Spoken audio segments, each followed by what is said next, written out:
presenters. We have Alan Showalter, who has 19 years experience, all at Southwest Junior High. And then Mr. Keith Reeves, who has 13 years, 1 year at Alma Middle School, grades 6 through 8, and his last 12 at Ramsey Junior High in Fort Smith, doing grades 6 through 9. So I believe Alan is going to be first. So Mr. Showalter, take it away. All right. Thank you, Matt. I appreciate it. We're going to see here. I wonder if Keith can maybe share his screen. I think he's going to be doing the clicking.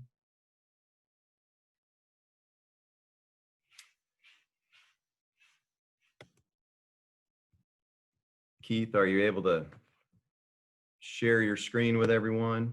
I am here, Alan. Yeah, I'm just having to get the right one of the tabs that I have open since I had a few. Got a few things open. Okay, give me a second. While he's getting that ready, let me just introduce myself. My name is Alan Showalter. I teach at Southwest Junior High. I've been here for 16 years now, and been teaching guys junior high age level for 19 years. And I'm not an expert, but I've just been down that road a few times, basically, is all I'm saying. So can everyone see that, the slide? Everybody good? Okay. We're just going to click on this little link on the first slide here, and then we'll talk about it here.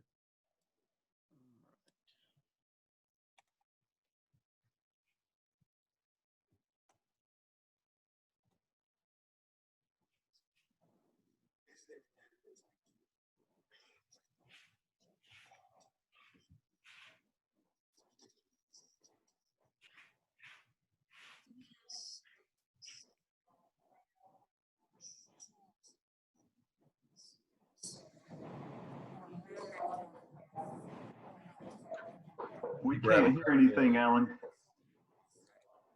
What's going on? I think we can't hear it. Okay, all right. Have you shared your computer audio yet? Give me 1 second. Let me stop and restart that.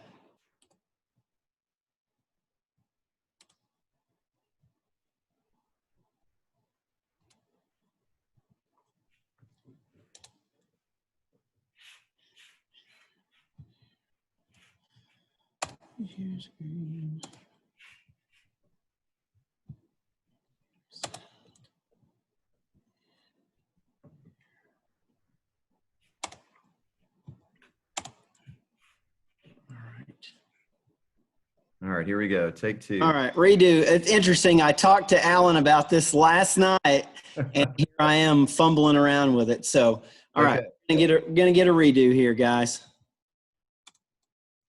Than if he's alone. Is there a difference between males and females with regard to their brain development, in this, particularly in this age category? Females' brains develop about, on average, 2 years earlier than male brains. So you're more likely to have a late developing male brain than female. So when females say they're smarter than guys, it really is true? Especially around about the age of 15 or so, yes. What does this mean? In a minute, we're going to be hearing from right there. advocates. Yeah, I just wanted to start with that. I thought that was an interesting little clip from that. I've heard, we've all heard the research, and man, it is the truth. And I don't say that to be demeaning at all to, junior high boys. I was a junior high boy. I understand exactly where they're coming from. So, when I talk about them being 6'3" monsters with these, long gangly arms and developing brains, I mean it. It's, I've been there, done that. And the guys that, their brains are not going to fully develop until they're 25 years old. And that goes for everybody, but especially at the junior high level, they're a good 2 to 3 years behind the girls. It's like Curtis said, the girls are mean and the boys are dumb. I mean, we say that with love, but it's the truth, right? They're a little bit far behind. So that can be a bad combination when they're that big, but they're still kind of acting like 11 and 12-year-olds at times. So, the prefrontal cortex controls planning, decision-making, problem-solving, thinking ahead. All they're thinking about right now is just what's happening right now, right? So with that in mind, that's something you need to use in your planning and how you react to them. So one of the things that I wanted to make sure everybody, and I've seen this with Keith and with Curtis, is be patient. Be patient with behavior. Not saying excuse it, but be patient with it. Understand where they're coming from and why they might be acting that way. Be assertive, but fair. Like I say, be assertive. Curtis says, I'm going to throw a kid, but either way works, right? You have that moment where, you're about to flip your lid, right? And so they need to know where that is. And they need to know that you have their interests at heart, but you can't take it one more minute, right? Clear expectations and routines, I think, solve so many problems, just like he was talking about. I would say 9 out of 10 of my rehearsals are not exactly carbon copies, but they're very, very similar. In other words, especially the first 10 minutes are going to be very similar every day, so that those kids come in there, they have that expectation. They know what's going to happen when they hit the ground running. They know they've got to have their music. They've got to be prepared in formation and ready to sing when we start. Momentum, this is something that's a little bit tougher to quantify. You just kind of have to feel it sometimes. And what I mean by that is it's like you're surfing on a wave. Every wave is going to be different. Every day is going to be different. Definitely the attention span is not where you want it to be. 5-10 minutes sometimes is all you get with them on a song, and then it's time to move on. If the energy is just not there and you see that they're fading, it's okay. Put that music up, move on, and just ride the next wave and see how far you can take that one. But just be present in that rehearsal and realize that every day is going to be different with these guys, and Monday's different from Friday, and the Friday before Thanksgiving break is definitely different, right? So success breeds success. That's something that can start small and really you can build on. It might just be that 3-part do, mi, so chord that they tune, and you let them really go and sing it fortissimo, and they get that feeling. They listen to the echo of their voices, and they look at each other and they smile and they say, wow, that was really cool, right? And that's an intangible. You can't really, that speaks more than anything you'll ever say, right? And so when they hear that and they hear that success, man, they're going to be looking forward to coming back the next day, and can we do it again? And can we do it again next week? And sometimes it's just a little thing that might be 1 or 2 minutes of success, but really draw attention to it. And it just helps to breed trust with each other and with you, that you're gonna get them to succeed.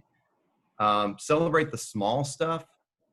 It could be just a kid matching pitch. If you've got a Johnny one note and all he can sing is that one note, you're able to work with him and get him to maybe sing 2 or 3 notes. This is something Keith is going to talk more about later on, but that's a big deal. That's a big success for that kid. A lot of these guys have gone through this change really, really quickly. It's like they've been playing trumpet for 13 years and all of a sudden, they were handed a trombone and told to figure it out over the summer, and they can't do it. It's going to take them weeks, and sometimes it takes them months or even years to figure out their new instrument. So just celebrate with them, and then brag on them more than they deserve. I think I got that from Clint Penalto probably pretty early on in my teaching career, where he said, placate your talent base. Like, if you've got not just the whole choir, brag on them for sure, and tell them they're doing a great job. Oftentimes right before you do go back and work on, page 3, measure 35, whatever it was that you just sang, and you go back, tell them, hey, basses, man, you sounded fantastic on that. That was great. You hit those low notes with a lot of intensity. Tenors, man, you guys were fearless when you came in. That was great. Here's what I want you to do, though. Let's do a little bit more dynamic contrast this time. Come in a little softer and then build on it. So you've kind of given them that dopamine kick of, wow, we did something really great, right? Okay, now let's do this one more thing, a little bit better. And, you can't continue that for the entire rehearsal, but if you can do that with 1 or 2 things per rehearsal, man, you can really build them day after day into something much, much bigger. But then also brag on those leaders individually and brag on them in private if you can too, and let them know you're you're defining our program. You're leading our program. It would not be the same without you. And they, again, will get that dopamine and realize that, hey, this is fun. This is cool. And I'm important in this class. And it might be one kid in there, right? You got a small class of 15 guys and there's one guy in there who's really just killing it every day. And that guy needs to be your friend, right? You need to really make sure that that guy is there and he is doing his absolute best every single day. All right. I'm going to hand it over to Keith. Yeah, that's good stuff. Good stuff, Alan.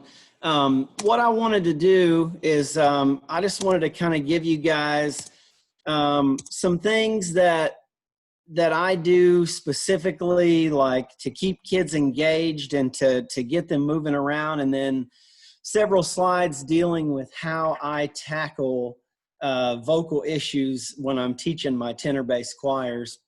So, anytime you can get kids moving and get them physically moving when they're singing or leading up to singing, they're going to have a higher participation rate. And while I know not every kid grows up in a sports home, the more athletic activity that you can do in your class, it just keeps them locked in and keeps them having a good time. So, I always start with my classes with alignment. No matter which class it is, and we go through this process every day where I have them show me the different points of alignment that I want: feet, knees, core, shoulders, head, arms, and I have them do like a call and response. So I'm going to switch over here and show you guys a video, just a quick clip of how I would have my kids do that. This is one of my 7th grade guys class.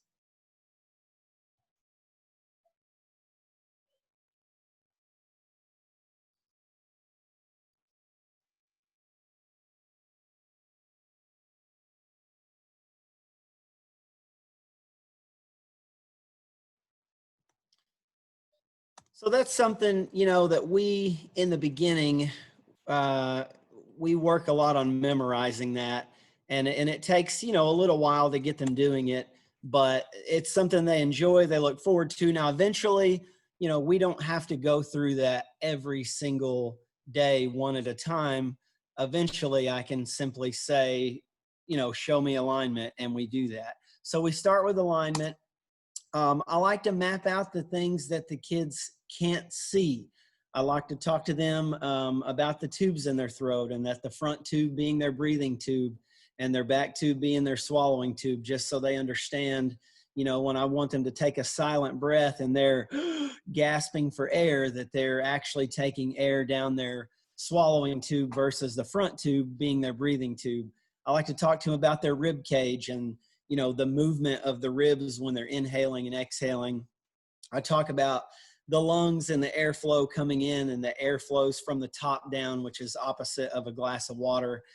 With their diaphragm, I explain that it's dome shaped, and I'll have them take their hands and make a dome shape right under their rib cage, and that as they breathe in and get a full breath, that diaphragm's pulling down, and that it pushes down on their stomach and their intestines, just to help them understand that movement of the things that they can't physically see that we'll be talking about. And also I like to talk to them about their tongue. Most kids think that their tongue is about an inch or two long, and they don't understand how far back their tongue goes.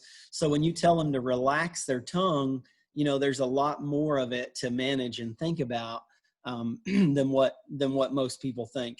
Hey, Keith, can you try showing that video again? I don't think it went through. Didn't go through. Okay, so here's what I think may be happening is that I attempted to play it from my desktop, and when you are screen sharing, I have to select which screen. So to go back and forth between my desktop and my presentation.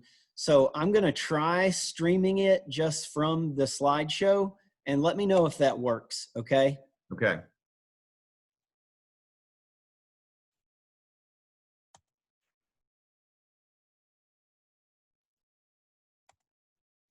All right, guys, tell me feet are shoulder width apart. Good job. Knees are relaxed. Core is balanced. Shoulders are balanced.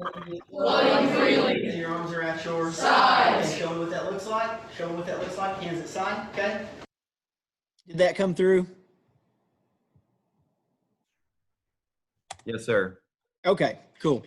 Sorry about that, guys. Again, with a lot of different tabs to manage here.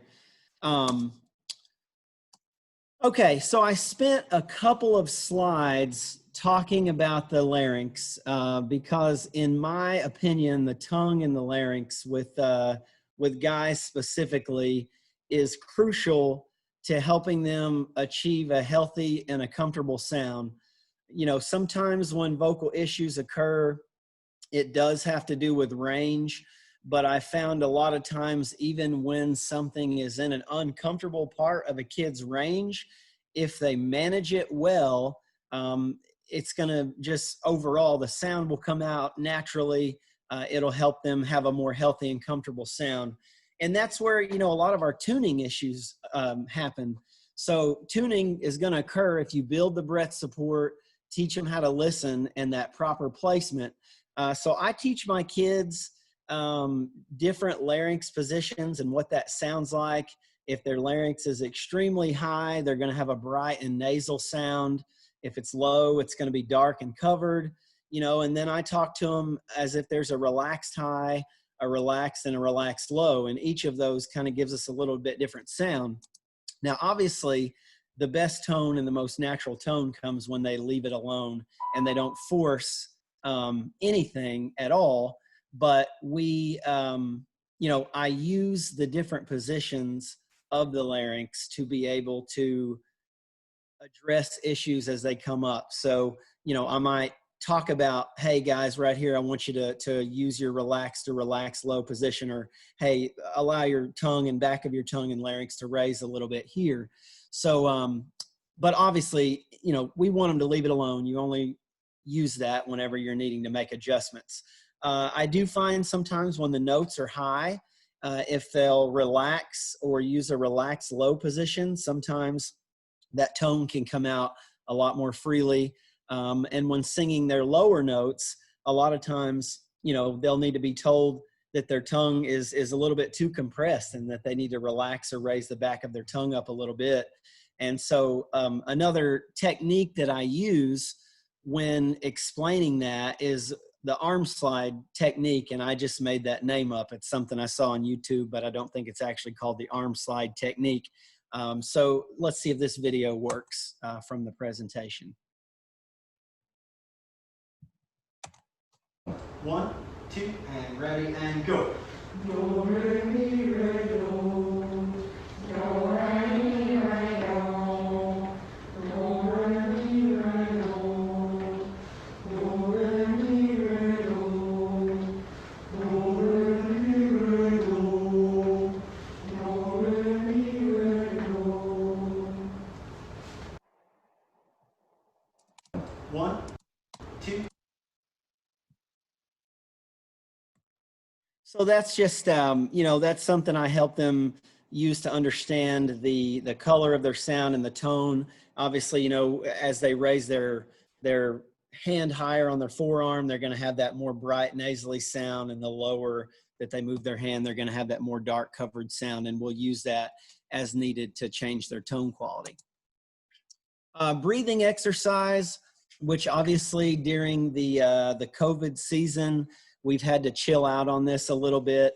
A lot, actually, we're not doing it right now, but I really enjoy doing this for multiple reasons. So, you know, basically what I'll do is on each one of these rounds, I will have the kids inhale for a certain amount of beats and exhale for more. And each round we take away how many beats they can inhale, but we increase the amount of beats that they exhale. And I don't stop when I'm doing this. I count them off. I'll literally say, all right, everybody breathing in, and 1, 2, 3, 4, and out, 2, 3, 4, 5, 6, 7, 8, in, 2, out, 2, and so on and so forth. Humming works as well, because I do know an S doesn't really connect the breath to the sound, but it does get them strengthened in producing fast air, which is crucial for good sound and good tone. But you can use a hum, and then you're actually getting that exercise of connecting the breath as well. But I do a breathing exercise on a normal year every day, and that helps my kids be able to support their sound. It helps them be able to sing out more. And it also helps when I want them to sing long phrases. With younger kids specifically, you have issues often with them taking breaths in places that you don't want them to.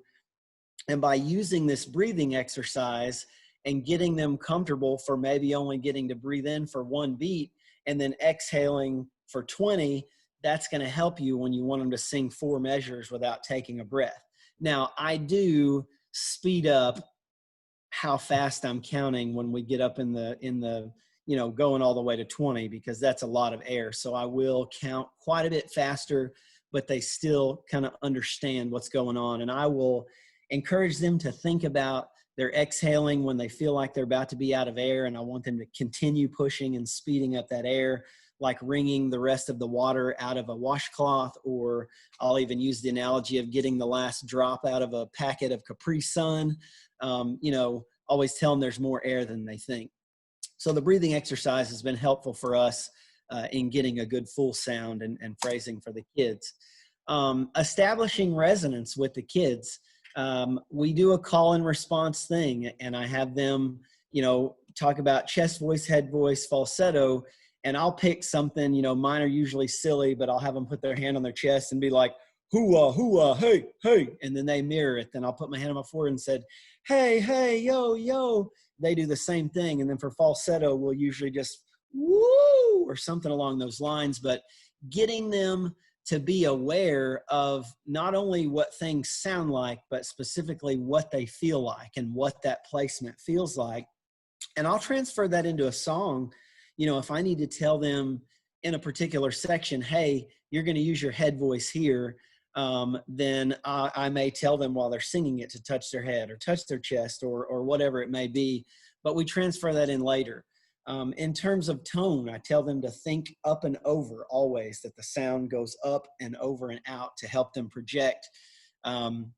We talk about creating the cave of space, and I'll have them, find their earlobe and the point where their earlobe meets the side of their face, and feel the bone, and then lower their jaw until the point that they feel their finger slide into that little indention, and speak of that being the amount of space necessary to really resonate and make a full sound. In the beginning, and a lot of this I'm speaking on my 7th grade classes, or maybe my 8th and 9th grade, where I've got a lot of kids in choir for the first time. Mostly in an advanced setting, what voice part your kids are going to sing, or you can just voice them. But with beginners that have not sung at all, I will literally go around the room on that first or second day, and I'll just have them say hello. And when I do that, I'm listening. Is their voice high? Is their voice low? And I will send my low or my changed voices to stand on one side of the room, and my high or unchanged voices to stand on the other side. And my initial seating chart is built from this criteria. I don't ask them to sing yet. I'm just listening. Who's changed? Who's unchanged? Who's high? Who's low? There's a lot of vulnerability in singing. And that's something that I'll compare my students that are instrumentalists, that play, that they're in the band or in the orchestra. While there is a level of vulnerability there, if a bad sound comes out of a trumpet, that sound is coming out of the trumpet. If a bad sound comes out of a violin, it's coming out of the violin. But if a bad sound comes out of a kid, that's personal. It's a vulnerable feeling. So before I have them make noise or sing around each other, I want them to be comfortable in each other's presence. And so something I'll do is I will have them circle up either in sections, or if my room, can't accommodate a full circle of a section, I may split them up into smaller circles. But I'll get a couple of those, the balls that you find at Walmart that are in those big baskets that are aired up, but they're soft and light. And I'll have them toss the ball back and forth to each other in a circle, making sure that the ball gets tossed to someone who hasn't had it yet with each kid. And I'll have them make a sound that in the beginning, maybe I'll choose it. I might have them make a woo as they pass the ball to the other kid, or, a chest voice sound. And of course, with your young guys, like you have to set this up right or they're going to throw the ball at each other's faces. You know, you got to explain underhand toss only, don't hit anyone in the face, you know, things like that. You got to set it up right. And then eventually I'll let them pick their own sound. I might say, all right, you're going to make an animal noise whenever you toss the ball. And they're just being goofy and having fun. And I don't tell them why. You know, I'm like, hey, we're just going to play a game. But this is allowing them to hear each other's voices and kind of get over that initial awkwardness of someone else hearing sound coming out of them when no one else is talking. So from there, I talk about, before we sing, I talk about voice change. I explain that every one of us will go through that process. I talk about the fact that when a guy's voice changes, their vocal cords double in length and width, but not necessarily at the same time. So I tell them, you know, imagine what it would be like if one day you woke up and your left leg was twice as long as your right leg, but you're trying to walk around without looking awkward. And I'll usually do some sort of imitation of that, you know, to get them laughing and just take the sting off of the fact that their voices are going to crack. Some of them are going to have high voices, low voices. I tell them they don't have to be good at singing to be in choir, that only they have to be willing to work hard at improving it. And I insist that they celebrate each other's successes anytime. And it's like Alan was saying, no matter what level of progress, that we make a big deal out of it, and that they understand never do you ever laugh at another kid's voice. Always you applaud for them, because it takes a big level of bravery to be able to work personally in front of your classmates. I like to meet the kids where they are. After separating low and high voices and teaching breathing and alignment and giving them time to get comfortable with each other, I kind of freak them out a little bit. And I'm like, all right, guys, it's time for your initiation. And they're like, you know, looking around the room like, what is this initiation? I'm like, yeah, dude, this is a fraternity. It's a brotherhood, and everyone's going to be initiated. And I do put them on the spot right in the beginning, and I have each kid sing by themselves. But again, that is after setting the tone for supporting each other, not laughing, letting them know that maybe someone's voice may, you know, have a crack or a transitional sound, as we'll refer to later in this slideshow. But I'll go around to each kid and I call it the dough test. And all I'm doing is I'm going to pick a note that's comfortable for the majority of that section. You know, oftentimes that's an A for the tenors and a C for the basses, but you still have to kind of fluctuate per kid based off of where they're at in their voice change. But I will go around the room and I will literally call and response with every kid. And I will sing do and then point to them and have them sing do. And I move as quickly as possible so that things don't get a chance to get awkward. It literally will be from kid to kid, like do, do, do, do. Then you'll get that do, do, you know. And at that point, if a kid sings a different note than I do, I'm immediately going to stop and say, all right, so check this out, guys. What is happening there is that I've given him a note that is outside of their vocal range. Everyone's voices have a different range.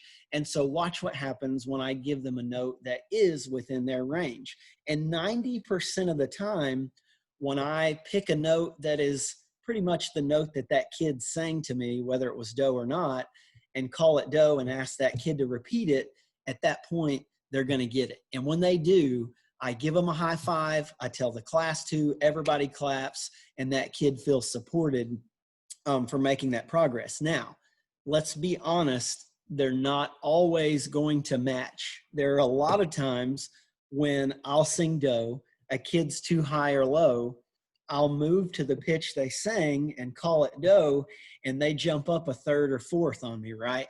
And at that point, I'm just like, no. I'm trying to meet you where you are. Don't run away from me. I'm like, I'm meeting you here and you're running away. Literally sing the same note you just sang. And a lot of times that'll take care of it. Even if it doesn't, even if they don't sing the right note, I still high five and say, hey, good job. And the class claps again for they were brave enough to try. and do that.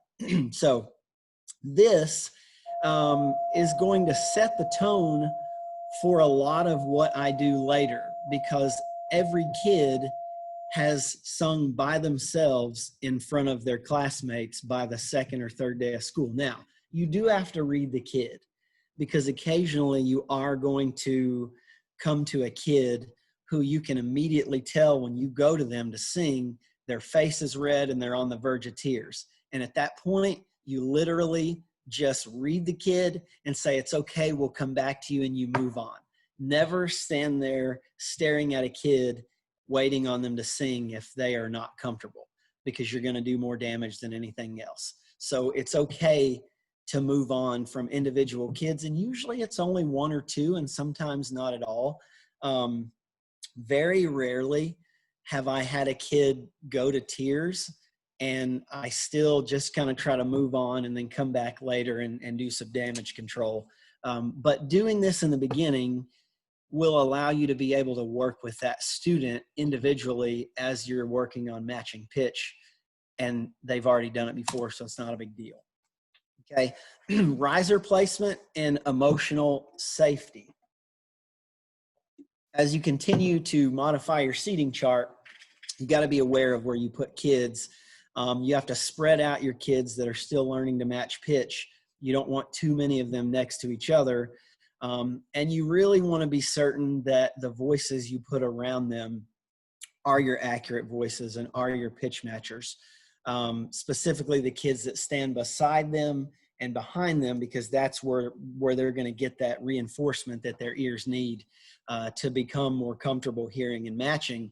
And you want to try to keep your kids that aren't matching pitch away from the walls or away from reflecting sound surfaces, because you can find yourself in a situation where one or two non-pitch matchers can overpower all of your kids that are, which just makes it more difficult for all of them. Explain again that it takes a long time for everyone in the class to comfortably sing the same note, and that it is normal if you hear multiple pitches when you're attempting to sing together for the first time. This is something Gretchen Harrison from Missouri said, to not refer to voice cracks as voice cracks, because a crack sounds like something that's broken. So referring to those as a transitional sound. And, you know, I still say voice crack from time to time, but I do try to catch myself in front of the kids and just explain that it's natural, it's comfortable, and that at some point we're all going to go through that. My daily process, and this looks like this in every choir. I use this specific order in my warm-up every day. And the kids have this memorized. If you come into my class and ask one of my kids, they can tell you this rehearsal order. It goes back to what Curtis was saying earlier, and I think what Alan mentioned about routine and setting an expectation and setting the tone for the rehearsal. I'll start with stretches, and you can do any number of stretches. Alan will cover some later in his warm-up videos. But the kids want to know, why do we stretch? At least one kid's going to say, why are we stretching? This isn't PE class. And it's like, well, we're stretching because we want to deconstruct the posture that we came in with. And then we're realigning or reconstructing the proper singing alignment. I actually use the word alignment more often than I say posture in my rehearsal. Not that there's anything wrong with posture, but you can explain to kids that if a car is out of alignment, it's going to pull left or right. And you can relate that a body that is perfectly aligned is going to produce the healthiest and most natural sound. So we stretch first. Then we reconstruct the posture by aligning. We do our breathing exercise. Then we do our resonance establishment, chest voice, head voice, falsetto every day, especially important with the younger ones because they're trying to figure out how to switch from one to the other. And then ultimately we get to singing or doing whatever part of the warm-up. Another thing I do in the beginning with my 7th grade guys is my warm-ups are separate for each voice part. Eventually, we will work on transitioning through placements and being able to continue up or down, moving in half-step increments. But I want to start with simple patterns in keys that accommodate the common placements of the voice part. So I'll do a warm up with the tenors, and then I'll stop and I'll do a warm up with the basses, instead of trying to make them sing together at the same time, because literally for a majority of your changed voice basses, like the tenor notes are not within their reach. And so, you'll hear a lot of times that people will say, oh, my kids just don't match pitch. And the reality of it is you're giving them music or warm-ups that are not possible, and then blaming the kid saying they can't match pitch when you've not taken time to figure out what their range was and then given them something that can work for them. We do a lot of sighing, a lot of sliding up and down to help them learn what it feels like to move their voice higher and lower.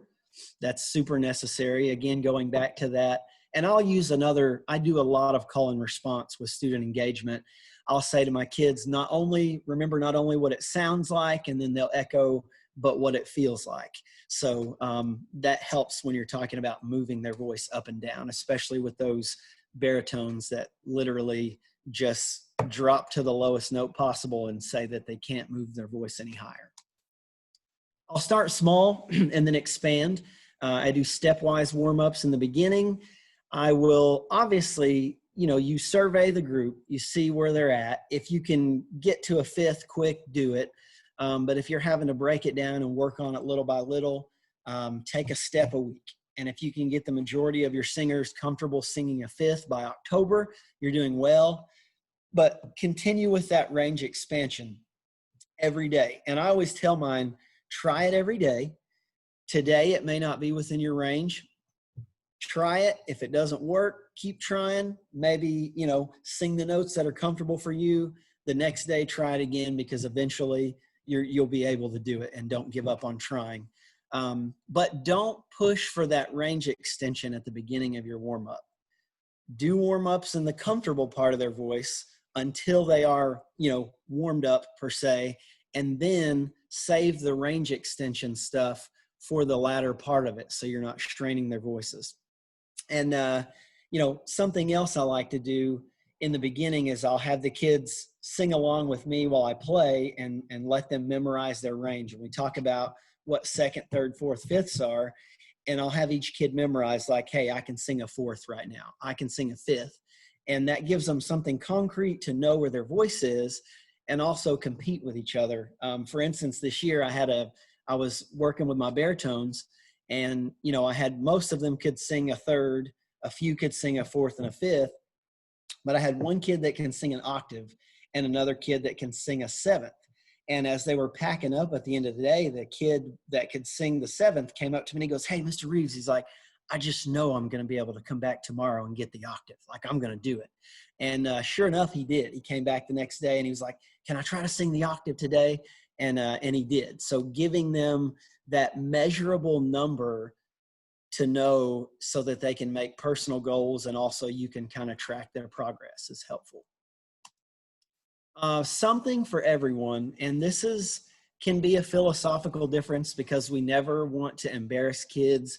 We never want to hurt their feelings.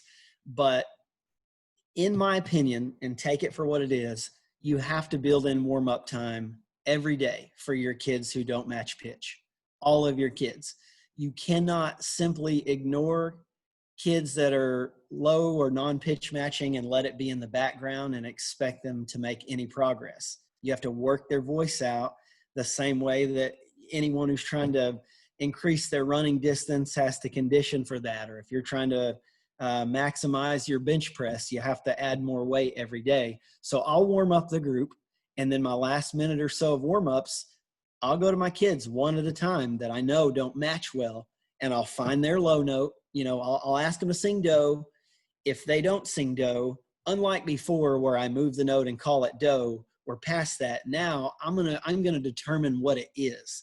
So if I say do and I tell them to sing do and they sing fa, then I'm gonna say, okay, let's call that fa.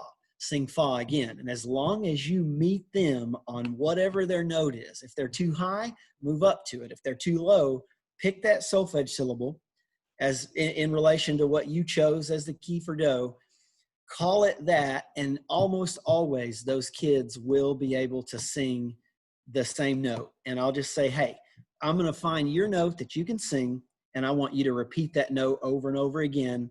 And once they can do that, I say, now let's try to work up towards do. And so I'm going to click on this video, kind of show you guys. I got permission from the kids to have them in the videos, made sure their parents were cool with it. And so this is one of my guys that, you know, he just is a cellar dweller, but you can see in this exercise that it helped him move up. So.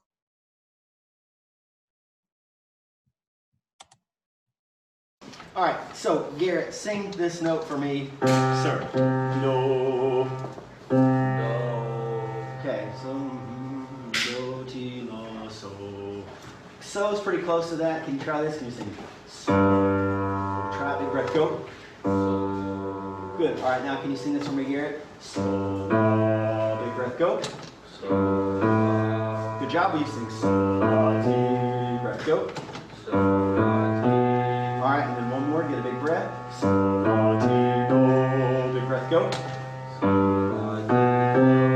Good job. Now can you start and just sing the high note instead of starting low and just sing do, breath, go.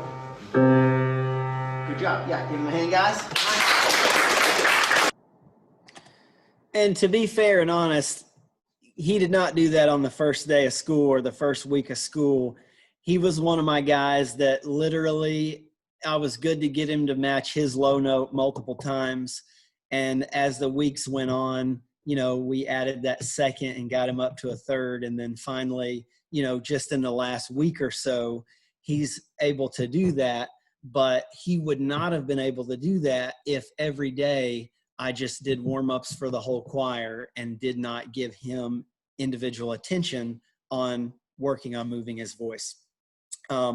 There are times when a kid just literally doesn't believe that their voice will move higher. And, you know, I will be like, all right, come on, let's do this, man. Just go, whoa. And sometimes they'll just go, whoa. You know, and again, if you can get them to move any or do any inching, raising that pitch, celebrate it, high five. The class, you know, I don't even have to tell the kids to give them a hand now. They just do it because they understand they're supporting each other. And it makes a difference. And usually by the time we get to our last, you know, month or so before we have to perform, I'm down to only 1 or 2 kids that don't match pitch. And at that point, you have to teach them to listen and tell them that you want them to sing. You want them to sing, but you want them to be aware of their volume, and that even though they're still contributing to the group, that their volume is at a level that it doesn't overpower those that are comfortable singing the range, and constantly refer to it as being within their range, not you can't match pitch or you're a non-pitch matcher. This is not comfortable in your range yet, but speak of it like there is hope, because there is for most of them. So let's see, I'm kind of checking my slide here. Oh yes, and once I get them to do that, like right after that particular student match that, then I'll go back and pull the section in, and I'll have the whole section warm up with him in that key that worked for him. So then he's a part of the group, they're all matching together, and then he gets that reinforcement in his ear of what it sounds like to match with everyone else. I do ask my kids to communicate openly with me and to tell me if they feel like their voices are changing. And I explain to them that it could be on a weekly thing. 1 week this, and then the next week, all of a sudden your voice changes. So they know they can communicate with me anytime notes are starting to become uncomfortable for them or out of their range. And I revoice them often. I mean, you know, you don't pick a voice part for a kid and say, tough, you're there to the concert. You move them as needed, and you may have to provide them with a solfeged copy of the other voice part because you don't have time to make them re-solfege everything. Or if you do, they may have to understand the responsibility of switching from tenor to tenor 2 or tenor to baritone, but move them as often as you can so that they're in a comfortable part of their range. Because if you stick a kid on the wrong voice part, it's going to be uncomfortable, painful, and you may think they're being lazy or not participating when in all reality it's hurting them to continue to sing that particular voice part. All right, so turn it over to Alan. Alan's going to go through with you guys some of his specific warm-ups that he uses. All right, Keith. Yeah, just go ahead and click on that first one, the clap backs, and then we'll talk about it, okay? Okay.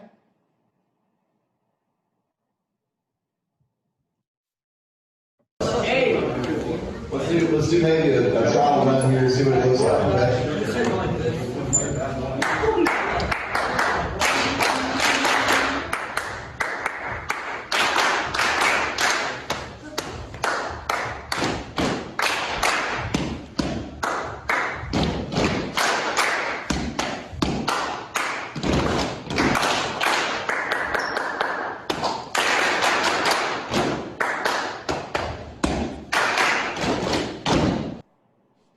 So first of all, I just want to say, yeah, we rehearse in a hallway. That's our choir room is too small for COVID, so we're out there in the hall.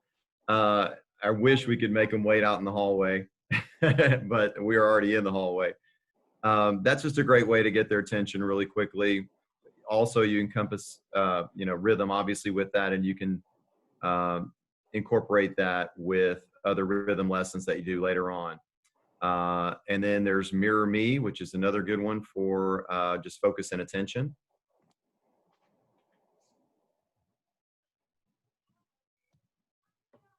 Good. Everybody mirror me. There you go.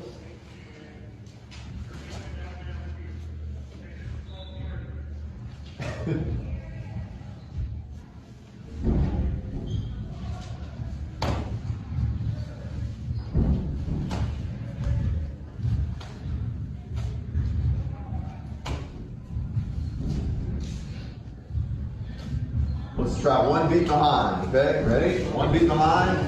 Wait. Go.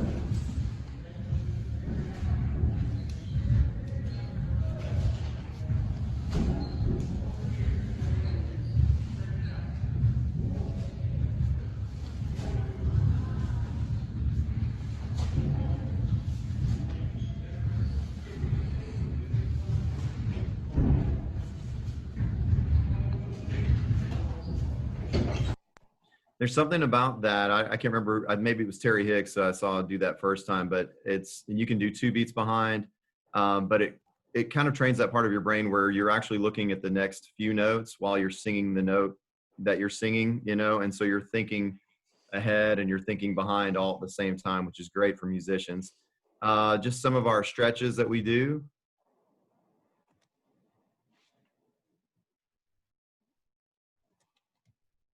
Pretty good, guys. Pretty good. Everybody stretch up. And roll the shoulders back. Fold forward. Make some big circles. There you go. Shake your hands out. Shake your feet out. Wiggle those knees so you don't pass out. Everybody see if you can touch your toes for 3 seconds. 1, 2, 3. Roll your back up nice and easy. Everybody look up and look down. Look to the left and look to the right. Shake those hands out one more time. Just getting them to realize that they want to minimize their shoulder and neck tension as much as possible is a great way to do it. I also have to mention, these are mostly 9th grade guys, so I've had most of these guys for at least a few years. So some of these warm-ups may not work for you, but we'll try this next one here, Air and Space Museum. I usually start around the key of D or key of E flat, kind of where everybody can sing some notes together. Here we go, guys. We're going to start singing a little bit here. How about singing yaw, yaw, yaw, yaw, yaw. Yaw, yaw, yaw, yaw, yaw. Yaw, yaw, yaw, yaw, yaw. Yaw, yaw, yaw, yaw, yaw. Yaw, yaw, yaw, yaw, yaw. Big sound. Yaw, yaw, yaw, yaw, yaw. Yaw, yaw, yaw, yaw, yaw. Yaw, yaw, yaw, yaw, yaw.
So, I'm coming at it from a little different philosophy, especially at the ninth grade level, where I'm really trying to get them to sing together as a group. I use this terminology a lot where I say stereo speakers, where you might have a guitar solo in the right speaker, you might have a tambourine that you only hear in the left speaker, but when you put it all together, you're hearing the whole band. And they realize that they may not be able to hit every note, but they're trying to, expand their range as they go, and they're trying to figure out what it is that they can hit. I find, especially by ninth grade, oftentimes they're starting to get to where they can manipulate their voices pretty well. I use terminology like flip that switch to get them up in their head voice on those foos. Rev up the low gear. We talk about, gears, like Keith was saying, any kind of, sports analogy you can make, or, a car analogy, man, they just buy into it. But rev up that low gear as they descend down through through their head voice. They should be able to meet it and just connect to what's next. In the interest of time, I don't know if we have time for all the rest of these. I don't know. Let's try, let's do the free throw real quick, just to show how you want to incorporate movement sometimes. Sure.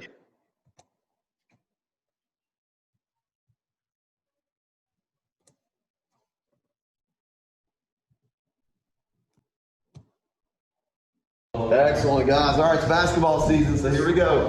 Get a little bend in your knees, feet shoulder width apart, standing nice and tall. All right, you got your basketball ready. Stepping up to the free throw line. Couple of dribbles right there, and you're gonna shoot. Okay, so bend at the knees, right? Let it roll off the back of the fingers there.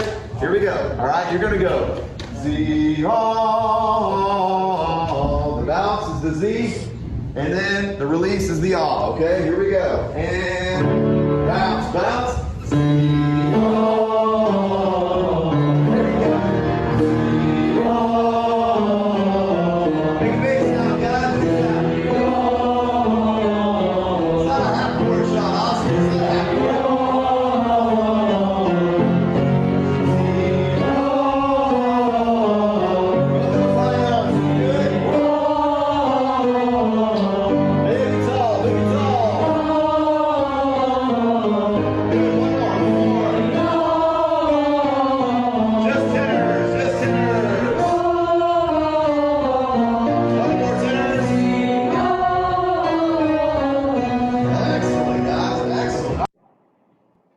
So again, anytime you can get them to incorporate movement, it's like Keith was saying, they're not thinking about it sometimes. You wanted to get them to forget about what it is that they're doing and just operate on sound and what they're hearing.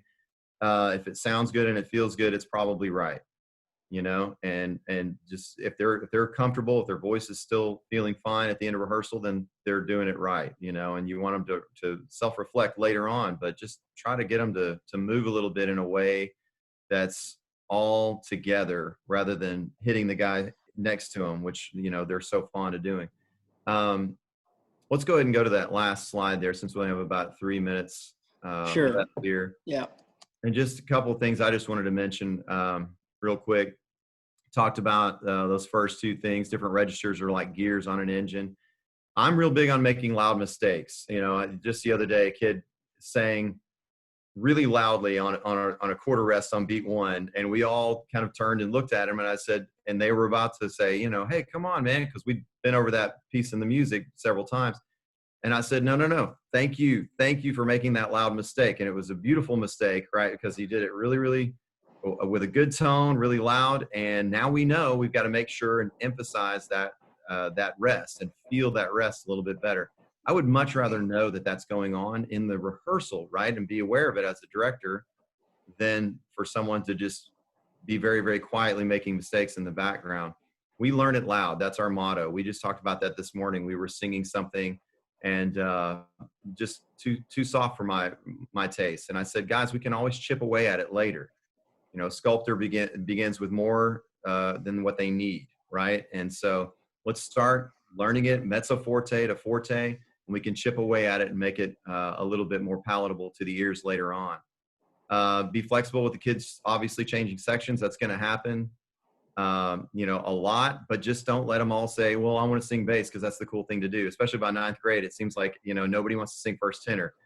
like my kingdom for a first tenor. Like I can't hang on to them. So I always try to stack those choirs as much as I can at the beginning of the year with 15 or 20 tenor ones, knowing by the end of the year I might have 5 or 6.